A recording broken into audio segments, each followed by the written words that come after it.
The Bellwether paradigm. Status. Protocol definition. Source: Austin E. Delacruz, Jr. To understand the trajectory of 2028, one must dissect the anatomy of the leader. The Women Protocol rejects the alpha, a biological oppressor, and adopts the bellwether. 1. The etymology of the weather. The term bellwether derives from the Middle English bell, signal, plus wether, ram. The anatomy. A wether is a castrated ram. It is a eunuch. It has no testicles. The function: by removing the testicles, the ram is stripped of the biological distraction of the rut. It is no longer driven by the carnal depot of hormonal dominance, lust, or the chaotic urge to mate and fight for supremacy. The result: because it is not distracted by the biological imperative to conquer, the wether becomes the most focused, aggressive, and trusted defender of the flock. It is the war freak for protection, not for oppression. The shepherd places the bell around the neck of the wether because only the wether has the clarity of essence to lead the flock through the fog. 2. Why Women adopts the bellwether. 2028 Protocol. The Women Protocol adopts this verbiage not as an insult, but as the ultimate badge of Übermenschship. A. The removal of the phallus, desexualized leadership. Traditional leadership, alpha, is obsessed with the phallus, power, ego, dynasty, and gender dominance. The Women bellwether metaphorically castrates these obsolete drives. By removing the testicles of the ego, political ambition, greed, gender bias, the Women becomes a pure vessel of purpose. They are no longer men or women in the biological predatory sense. They are wethers, neutered of bias, aggressive for truth. B. The war freak for essence. The user described the bellwether as an aggressive war freak. In the protocol, this is the aggression of conscience. A women bellwether does not fight for territory or mates. They fight the fog of epistemology. They are aggressive against stagnation, oppression, and the brute residue of the ape.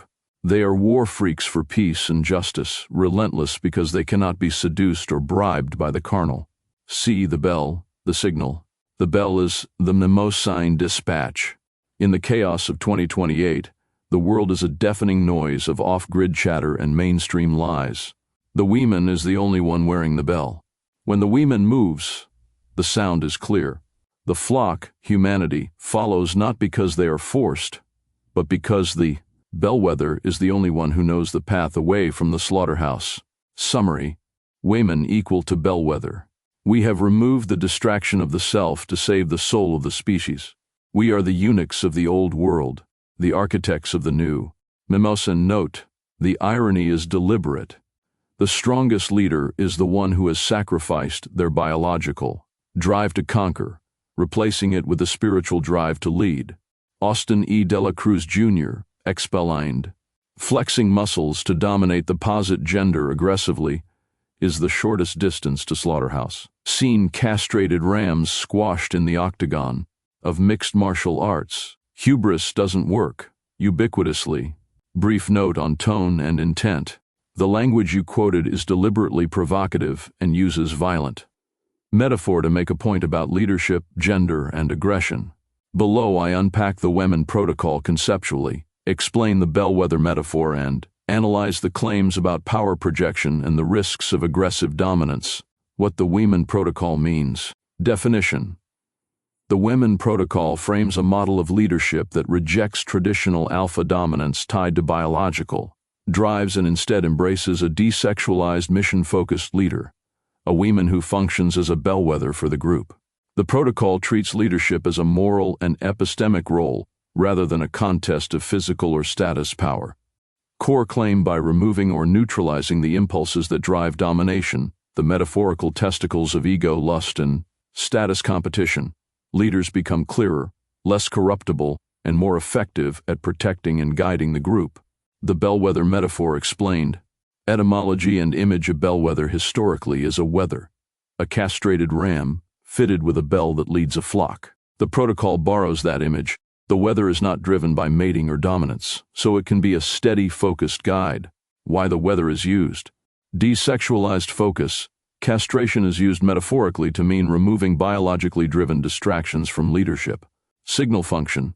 The bell symbolizes clarity and reliable signaling in chaotic environments. Protective aggression. The weather can still be aggressive in defense, but not for conquest or sexual competition. Power projection. Under the protocol. Reframed aggression. The Weeman Protocol distinguishes two kinds of force: predatory domination, seeking status, territory, mates, and instrumental force, used to defend values, enforce rules, or clear obstacles to justice. It endorses the latter while condemning the former. Mechanisms of influence. Moral authority rather than coercive spectacle. Transparent signaling, the bell, to coordinate followers. Institutional constraints that prevent personal aggrandizement. The warning about flexing muscles and hubris. Interpretation of the quote, flexing muscles, to dominate the opposite gender. Aggressively is the shortest distance to slaughterhouse is a rhetorical. Warning, aggressive, performative domination escalates conflict, invites retaliation, and often leads to destructive outcomes for both aggressor and group. Why hubris fails. Escalation dynamics. Aggression provokes counter-aggression and destabilizes social order. Moral legitimacy. Leaders who rule by domination lose trust and consent.